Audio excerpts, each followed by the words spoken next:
The next generation of superheroes is one to look out for, but not everyone is as famous as Wiccan or Franklin Richards. Today we're shining a light on some of the superkids that don't get the recognition that they deserve. Number 10. Mar'i Grayson. Mar'i Grayson has got some pretty impressive parents, Starfire and Nightwing, a setup for success like no other. Plus, you know, then you also have like Grandpa Bruce Wayne, Batman, and then like 10 different aunts and uncles in the Bat family and the Titans. She was dealt a pretty good hand, all things considered. Of course, things weren't perfect forever, and her parents eventually separated, and her mom, Starfire, did later pass away. Deciding to follow in her parents' footsteps, Mar'i became the hero Nightstar. Considering her father was a human, all of her powers came from her mother, but I'm sure what Nightwing could teach her, he did. Human or not, he has some intense martial arts and acrobatic training that he could definitely pass on. Nightstar doesn't exist in the main universe. She's from Earth 22, so she's often forgotten or just like not on a lot of fans' radar, which is really tragic because she's really cool. Number 9. Thor's daughter in Thor: Love and Thunder. I do have to admit something.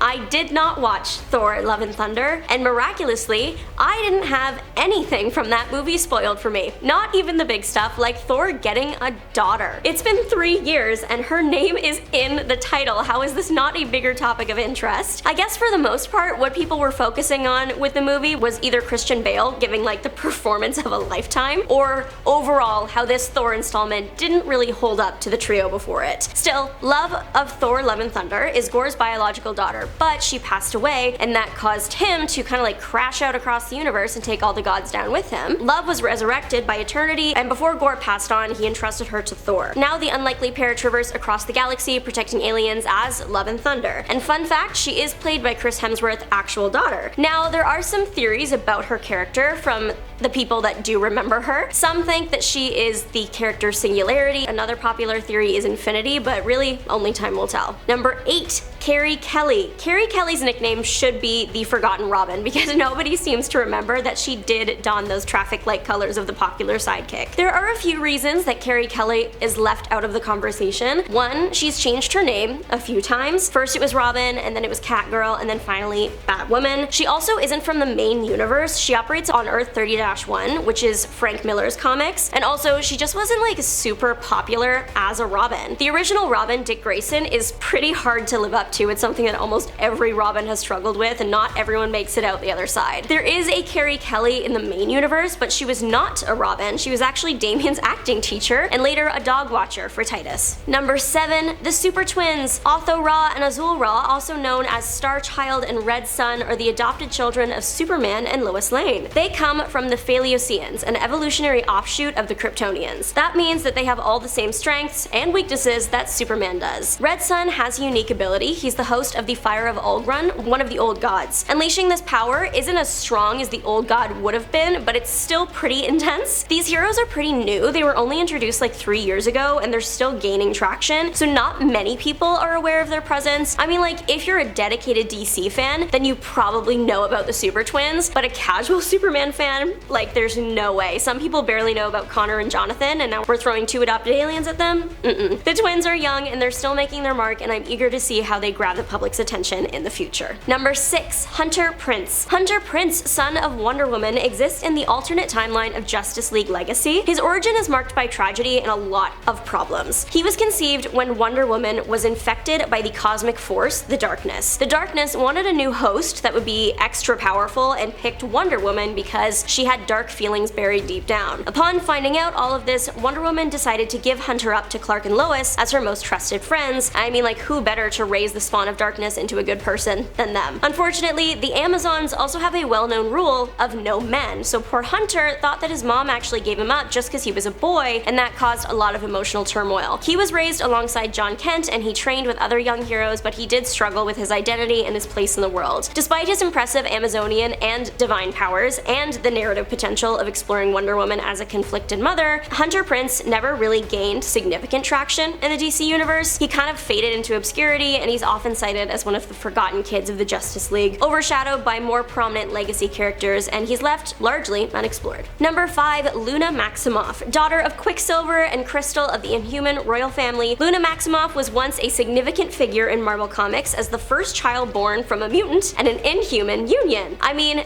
That's not true anymore since Quicksilver isn't a mutant, but like whatever. Despite her unique heritage and empathetic powers gained through exposure to the Terrigen Mist, Luna has gradually faded from prominence in Marvel storylines. After a tumultuous childhood, caught between her parents' worlds, targeted by villains, and even suffering from those mists, she was occasionally seen alongside the Inhuman royal family or her father, but her appearances became increasingly rare. As Marvel shifted focus away from the Inhumans and her family's stories, Luna became an important, but albeit forgotten, part of her father's life, often really only mentioned in passing or seen in like brief cameos. Number 4, Ebon al-Xu'ffasch, from the same world as Nightstar. It's actually her future husband, the son of the Bat, or if you feel like it, Ebon al-Xu'ffasch. It's supposed to be an Arabic word, but I actually can't find any evidence of that online. The important thing is that it's supposed to mean son of the Bat because he is Batman and Talia's son. He was in the dark for a long time as to who his father actually was. Talia purposefully didn't tell Bruce that he existed because he was kind of like the ace up her sleeve. His Prime Earth counterpart is Damian Wayne, so they share a lot of similarities. He inherited his grandfather's empire but transformed it instead into something good, deciding to follow in his father's footsteps and use his new resources to help those that are struggling. Number 3, Hulk's son. We all know Hulk's rowdy kids from the Old Man Logan storyline. It's pretty hard to forget them. But what you might not have known is that in the MCU, the Hulk also has a son. If you didn't watch She-Hulk Attorney at Law, then you would have literally no way of knowing that sometime between Age of Ultron and Thor Ragnarok, when Bruce Banner was stuck in Hulk form on Sakaar, he fathered a son. Time moves differently there as well, so despite the child possibly being born like 10ish years ago, they're actually an adult now. Hulk's son Skarr was introduced right at the end of She-Hulk Season 1, but people were a bit more concentrated on She-Hulk twerking with Megan Thee Stallion to really focus on the surprise addition to the family. Will Skarr return or be further explained in Doomsday or Secret Wars? Literally, who knows? There were all these like concept art leaks from earlier in the year that did feature the Hulk family, but who knows if those were actually legit. It's unlikely that we will ever get a She-Hulk Season 2, so Skarr, I hope we see you again sometime. Number 2, Doctor Strange's daughter, Sofia Strange. She's the daughter of Sorcerer Supreme Doctor Strange. She appeared only once in 2004, and there you go. In her one appearance, she displayed that she is very comfortable with the mystic arts. I mean, look at the family tree. She's used her powers to call on apparitions and perform spells without breaking a sweat. In her single story, she was determined to try and solve the case of a missing girl. On her journey, she made objects appear from nowhere, levitated herself and a thief, and a whole lot more. Originally, it was planned that she would be Strange's daughter with Clea that was hidden from her father in the world so that Dormammu wouldn't harm her. Unfortunately, that plan didn't move forward. It would have been neat though. A version of her was featured in Wasteblander's Doom from 2022, but that took place on Earth 21,923. And finally, Marvel,